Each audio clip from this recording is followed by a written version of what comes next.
நீங்கள் நிறைய law of attraction சம்மந்தமாக வீடியோ பார்த்துட்டு இருந்தீங்கன்னா அதில் எல்லாம் பொதுவாக பயன்படுத்துகிற ஒரு வார்த்தை என்னவா இருக்குன்னு பார்த்தீங்கன்னா பேட்டர்ன். ஸோ அந்த பேட்டர்ன்னா என்னன்னு தான் இந்த வீடியோவில் பார்க்க போகிறோம்.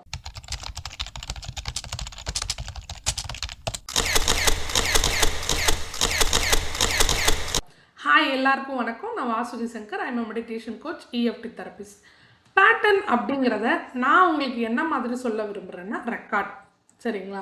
நம்ம எல்லாருமே ஸ்கூல் காலேஜ் படிக்கும்போது ரெக்கார்டு எழுதியிருப்போம் இல்லையா? அந்த ரெக்கார்டை எப்படி க்ரியேட் பண்ணுவோம் கொஞ்சம் யோசிச்சு பாருங்கள். அதில் நம்ம என்ன பண்ணுவோம்னா, ஃபஸ்ட்டு ரெகுலராக லேபுக்கு போவோம். லேபுக்கு போய் எக்ஸ்பெரிமெண்ட்ஸ் பண்ணுவோம். தென் அதுலேருந்து அப்சர்வேஷனை எடுப்போம். சரிங்களா? அந்த அப்சர்வேஷன்லேருந்து கால்குலேஷன் எல்லாம் போட்டு சார்கிட்ட கரெக்ஷன் வாங்கி தென் ஃபைனலி அது கரெக்டான ரிசல்ட்டாக இருக்கிற பட்சத்தில் நம்ம அதை ரெக்கார்டில் நோட் பண்ணுவோம். நல்லா தெளிவாக கவனிங்க. ரொம்ப சரியாக இருக்கிற விஷயங்களை மட்டும்தான் நம்ம ரெக்கார்டில் எழுதுவோம். அதை தான் நம்ம எக்ஸ்டர்னல் எக்ஸாமுக்கு சப்மிட் பண்ணுவோம். ஓகேவா? இதை தான் நம்ம ஒரு ரெக்கார்ட் ரெடி பண்ணுறதுக்கு பண்ணுற விஷயமே. ஆனால் நம்ம சப்கான்சியஸை பொறுத்தளவுக்கு நல்லது எது கெட்டது எதுன்னு தெரியவே தெரியாது. நீங்கள் என்ன கொடுக்குறீங்களோ அது எல்லாத்தையும் அப்படியே ஏற்றுக்கும். சரிங்களா? அப்போது நம்ம வளர்ந்த சூழல்னாலையாக இருக்கலாம், இல்லை நம்மளை சுற்றி இருந்த மனிதர்கள்னாலையாக இருக்கலாம், நமக்குள்ள நிறைய ரெக்கார்ட்ஸ் இருக்கும். அப்போ இந்த ரெக்கார்டெல்லாம் எப்படி உருவாச்சுன்னா, நம்ம பார்த்தது, கேட்டது, படித்தது, ஃபீல் பண்ணுது, இது எல்லாம் சேர்ந்து தான் நமக்குள்ள ரெக்கார்டு இருக்கும். இப்போது நம்மளோட எக்ஸ்டர்னல் ரியாலிட்டியில் ஒரு சில பீப்புள் இருப்பாங்க, ஒரு சில ப்ராப்ளம்ஸ் இருக்கலாம்.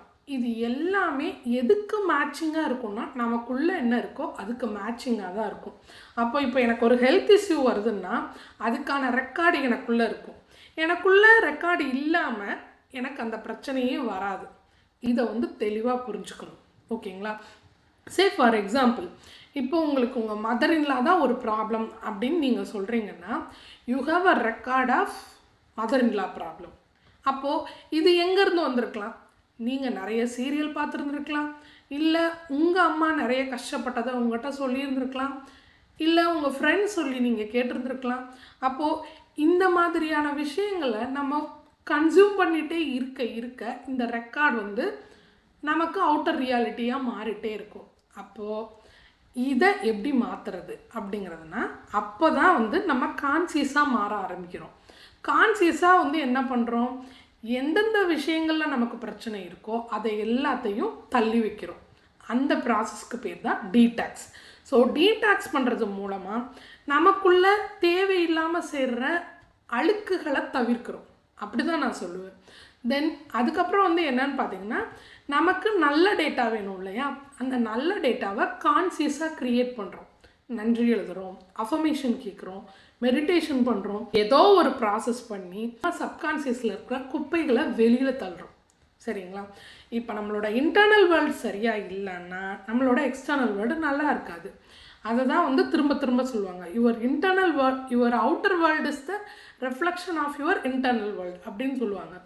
அப்போது இந்த ரியாலிட்டியில் எனக்கு எதெல்லாம் பிரச்சனையாக இருக்குது அப்படின்னு பார்த்தா, அதை சரி பண்ணுறதுக்கு நான் ஃபஸ்ட்டு ஃபிக்ஸ் பண்ண வேண்டியது என்னத்தான்.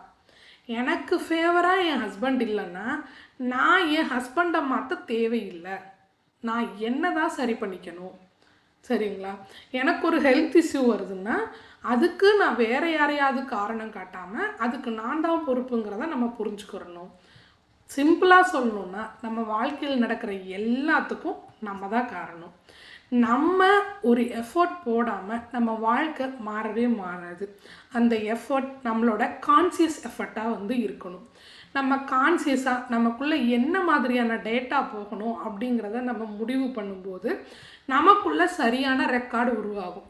அப்போ நமக்குள்ளே சரியான ரெக்கார்டை உருவாக்குறப்போ அதுக்கேற்ற மாதிரி நம்மளோட அவுட்டர் வேர்ல்டு மாறும். அதாவது இந்த ரெக்கார்டை மாற்றுறதுக்கு முதல் படி நன்றி எழுதுறதும் அஃபர்மேஷன் கேட்குறதும் தான். நன்றி எழுதுறது எப்படி, அஃபர்மேஷன் கேட்குறதுனா என்னங்கிறத பற்றியெல்லாம் நான் ஏற்கனவே வீடியோ போட்டிருக்கேன். அதெல்லாம் உங்களுக்கு டைம் இருந்தால் செக் பண்ணி பாருங்கள். தென் நான் பர்சனல் கோச்சிங்கும் பண்ணிகிட்ருக்கேன். உங்களுக்கு இன்ட்ரெஸ்ட் இருந்தால் என்னோடய கோச்சிங்கில் ஜாயின் பண்ணிக்கலாம். I will give you the complete clarity to change your life. இந்த வீடியோ உங்களுக்கு யூஸ்ஃபுல்லாக இருந்திருக்கும்னு நம்புகிறேன். தேங்க்ஸ் ஃபார் வாட்சிங்.